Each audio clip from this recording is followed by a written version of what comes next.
Hello, ഇന്ന് നമ്മൾ discuss ചെയ്യുന്നത് സ്കൂൾസിൽ ഗൈഡൻസ് ബ്യൂറോ എന്തൊക്കെ മേജർ ആക്ടിവിറ്റീസ് ആണ് ഓർഗനൈസ് ചെയ്യുന്നതെന്നാണ്.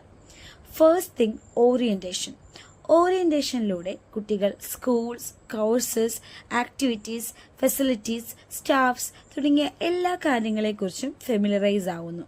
അതുപോലെ സ്കൂൾ എൻവയോൺമെൻറ്റുമായിട്ട് അഡ്ജസ്റ്റ് ആവാനും അവരുടെ പോസിറ്റീവ് ആറ്റിറ്റ്യൂഡ്സിനെ ഡെവലപ്പ് ചെയ്യാനുമുള്ള ഒരു ഓപ്പർച്യൂണിറ്റി കൂടിയാണ് ഗൈഡൻസ് ബ്യൂറോ കുട്ടികൾക്ക് ഓഫർ ചെയ്യുന്നത്. അതുപോലെ ഓറിയന്റേഷനിലൂടെ തൻ്റെ എഡ്യൂക്കേഷൻ്റെ പർപ്പസ് എന്താണ് എന്നും കുട്ടി മനസ്സിലാക്കുന്നു. Second activity is assessment. അതായത് ഓരോ കുട്ടിയുടെയും ഒരു പൊട്ടൻഷ്യാലിറ്റി എന്താണ്, അവരുടെ ക്യാരക്ടറിസ്റ്റിക്സ് എന്താണ്, അല്ലെങ്കിൽ അവരെക്കുറിച്ച് തന്നെയുള്ള ഒരു സെൽഫ് അണ്ടർസ്റ്റാൻഡിങ്ങിനുള്ള ഓപ്പർച്യൂണിറ്റിയാണ്, ഒരു സൈക്കോളജിക്കൽ അസസ്മെൻ്റ് ആണ് ഗൈഡൻസ് ബ്യൂറോ പ്രൊവൈഡ് ചെയ്യുന്നത്. പല ടെസ്റ്റുകൾ, ടൂൾസ്, പ്രൊസീജിയേഴ്സ് എല്ലാം ഈ ഒരു അസസ്മെൻറ്റിന് വേണ്ടിയിട്ട്, ഈ ഒരു പർപ്പസിന് വേണ്ടിയിട്ട് യൂസ് ചെയ്യുന്നുണ്ട്. Third activity, group guidance.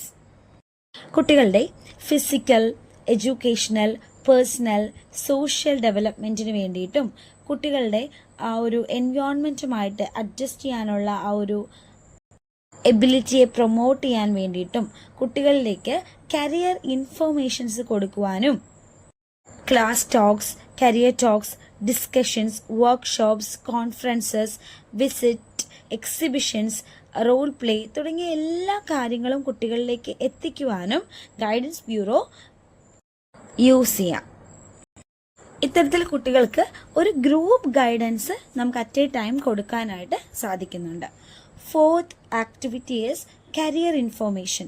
അതായത് സ്കൂൾസിലെ ഗൈഡൻസ് ബ്യൂറോ എന്താണ് ചെയ്യുന്നത്?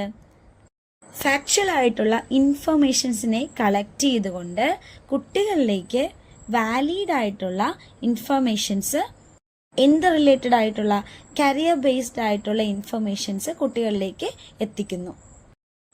സോ ഇതിലൂടെ ഒരു ഗോൾ പ്രീപ്ലാൻ ചെയ്യുവാനും ആപ്റ്റ് ആയിട്ടുള്ളൊരു കരിയർ തിരഞ്ഞെടുക്കുവാനും അതിനോട് അഡ്ജസ്റ്റഡ് ആവുവാനും ഫൈനലി ഒരു സക്സസ്ഫുൾ കരിയർ ലീഡ് ചെയ്യുവാനും ഗൈഡൻസ് ബ്യൂറോ കുട്ടികളെ ഹെൽപ്പ് ചെയ്യുന്നു. The last thing is counselling. ഇവിടെ ഗൈഡൻസ് ബ്യൂറോയുടെ ഏറ്റവും ഇമ്പോർട്ടൻ്റ് ആക്ടിവിറ്റി ആയിട്ട് നമ്മൾ സ്കൂൾസിൽ കൺസിഡർ ചെയ്യുന്നത് കൗൺസിലിങ്ങിനെയാണ്.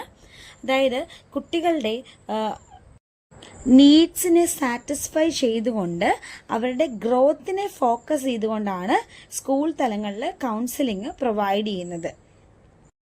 എഫക്റ്റീവ് ആയിട്ടുള്ള കൗൺസിലിങ്ങിലൂടെ കുട്ടികളിൽ പ്രോബ്ലം സോൾവിങ് സ്കില്ലും ഡിസിഷൻ മേക്കിംഗ് സ്കില്ലും എല്ലാം നമുക്ക് ഇവോക്ക് ചെയ്യാനായിട്ട് സാധിക്കും.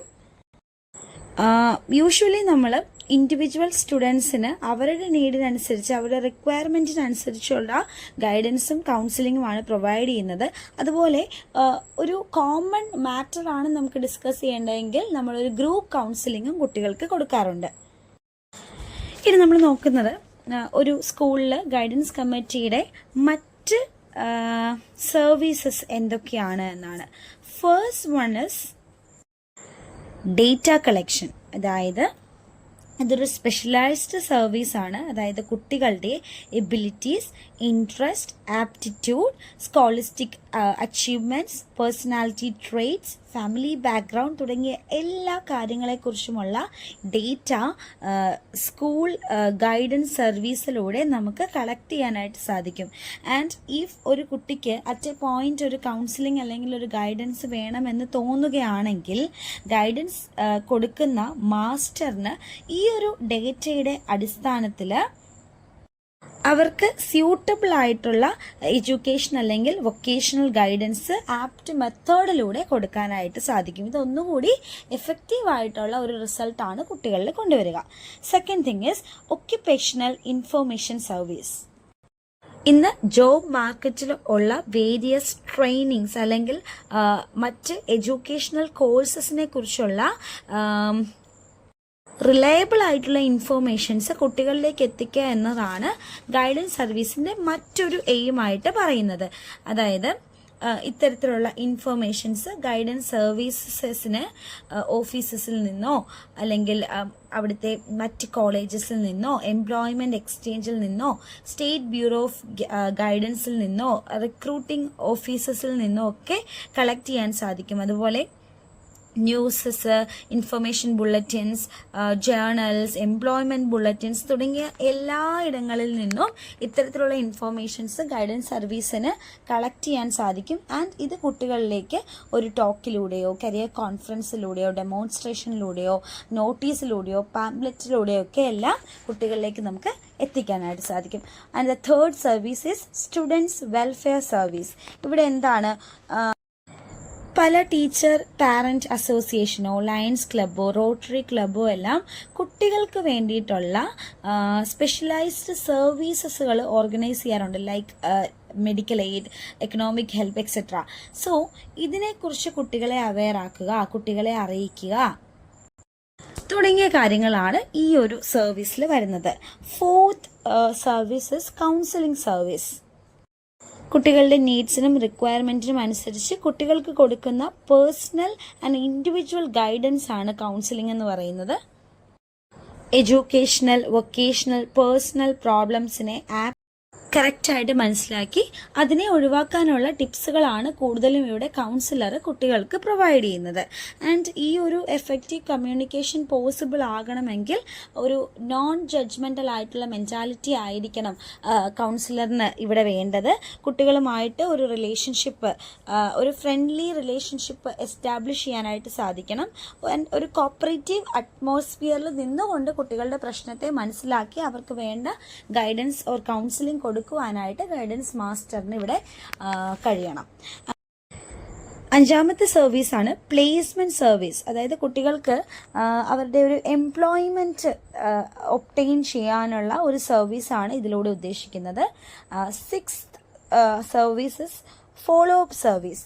അതായത് നമ്മളൊരു കൗൺസിലിംഗ് കൊടുക്കുന്നു ആൻഡ് അത് അവിടെ വെച്ച് സ്റ്റോപ്പ് ചെയ്യാതെ ഒരു കണ്ടിന്യൂവേഷൻ അവർക്ക് പ്രൊവൈഡ് ചെയ്യുന്ന രീതിയാണ് ഫോളോ അപ്പ് സർവീസ് എന്ന് പറയുന്നത്. ഒരു കണ്ടിന്യൂസ് ഇവാലുവേഷൻ അവർക്ക് കൊടുക്കുന്നുണ്ട്.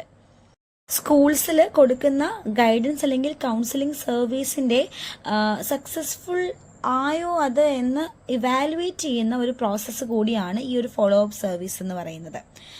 And the last and final one is referral services.